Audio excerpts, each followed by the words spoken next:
Welcome back. Exit polling revealing a lot of information about why Wisconsinites voted the way they did. The polls show about 56% of men voted for Trump and 55% of women for Harris. For several months, Soledad O'Brien, the host of Matter of Fact, traveled the battleground states talking with voters. She joined us in Milwaukee this past week.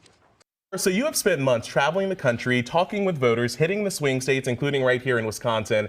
Was there anything that surprised you with Tuesday's election results, or are those results pretty in line with what voters were telling you? Yeah, I think they're pretty in line. I mean, I think it talks a lot about sort of the America we're living in today. There's an article, I think it's Peter Baker in the New York Times who writes about that.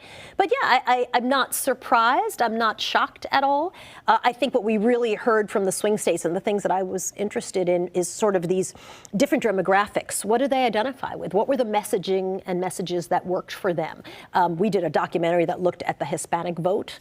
What were the things that were appealing? Would Hispanics turn out in bigger numbers? And so, yeah, I think it was pretty consistent with what I expected. What do you make of some of the exit polling data that we are starting to learn that shows that Trump's gain, specifically with Hispanic voters, with black voters, specifically men, really helped him in this win? Yeah, no, not a surprise there. I think a lot of before the exit polling, a lot of the polling was showing that slide had been happening. And we know that certainly for Hispanic, Latino voters had already been shifting from Democrats to Republicans over the last probably 4 elections. But yeah, I think it was a pretty big shift. And I think it's something that Democrats certainly knew was a problem, was a risk. And I think a lot of the polling showed that that was likely to happen.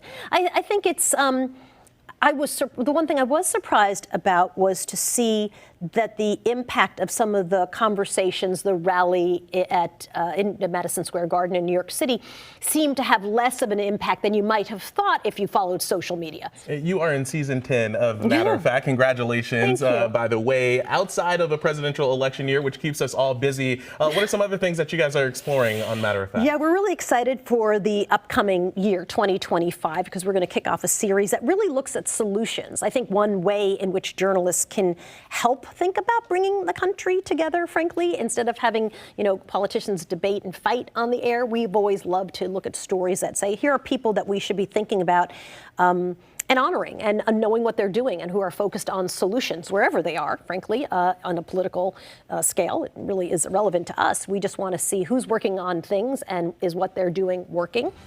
In Milwaukee, our Powerhouse Sunday morning lineup starts with Upfront, followed by This Week at 9:30 and Matter of Fact at 10:30. More from Reince Priebus today on This Week.